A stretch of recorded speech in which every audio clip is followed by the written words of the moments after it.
Il était une fois, dans un royaume lointain, un magnifique château où vivait un prince arrogant et égoïste.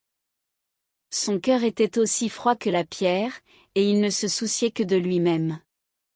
Mais une nuit d'hiver, une mystérieuse vieille femme frappa à sa porte. La malédiction du prince. La vieille femme, en réalité une puissante enchanteresse, lui offrit une rose en échange d'un abri pour la nuit. Mais le prince, dédaigneux, la repoussa avec mépris. En colère, l'enchanteresse révéla sa véritable apparence et jeta un sort sur le prince et son château. D'un prince élégant, il devint une bête effrayante. Ses serviteurs furent également transformés en objets enchantés. L'enchanteresse laissa une rose enchantée, avertissant que s'il ne trouvait pas l'amour sincère avant que le dernier pétale ne tombe, il resterait une bête pour toujours. L'arrivée de Belle. Non loin du château, dans un petit village paisible, vivait une jeune fille nommée Belle. Passionnée de lecture, elle rêvait d'aventure et de liberté, loin de la monotonie de sa vie. Son père, Maurice, était un inventeur un peu farfelu, mais elle l'aimait profondément. Un jour, Maurice partit présenter son invention à la foire, mais il se perdit dans la forêt. Poursuivi par des loups, il trouva refuge dans un mystérieux château. Hélas, la bête le découvrit, furieux qu'un étranger ait pénétré son domaine, il l'enferma dans un cachot. Lorsque Belle apprit la disparition de son père, elle partit aussitôt à sa recherche. Suivant les traces jusqu'au château, elle supplia la bête de libérer son père, et accepta de prendre sa place en échange. La vie au château. Belle était effrayée au début. La bête était rude et colérique. Mais peu à peu, elle découvrit un autre visage de lui. Avec l'aide des serviteurs enchantés Lumière le candélabre, Big Ben l'horloge, Madame Samovar la théière et son fils Zip, elle trouva du réconfort dans ce lieu magique.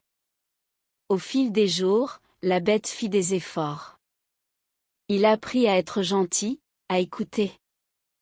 Il offrit même à Belle sa bibliothèque immense, un cadeau qui la toucha profondément. Petit à petit, Belle et la bête se rapprochèrent. Un soir, lors d'un magnifique bal sous les étoiles, un lien indéfinissable les unissait. Mais Belle, inquiète pour son père malade, demanda à partir. Avec tristesse, la bête accepta et la libéra.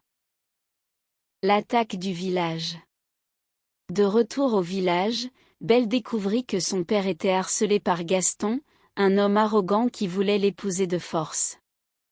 Voyant la bête dans un miroir magique, Gaston manipula les villageois en leur faisant croire qu'il s'agissait d'un monstre dangereux.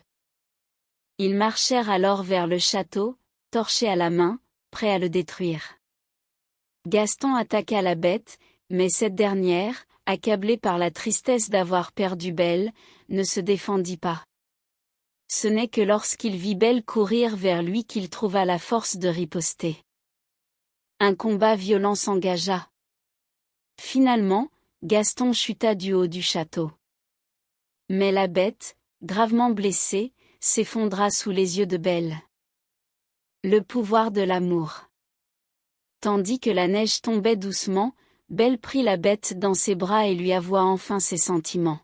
« Je t'aime », murmura-t-elle. À cet instant, un éclat de lumière illumina le château. Le sort fut brisé. La bête se transforma en un prince magnifique sous les yeux émerveillés de Belle. Ses serviteurs retrouvèrent leur apparence humaine, et le château reprit vie. Belle et le prince dansèrent ensemble, sous un ciel étoilé, entourés de tous ceux qui les avaient soutenus. Et c'est ainsi que leur histoire devint une légende. Quelle magnifique histoire d'amour et de transformation!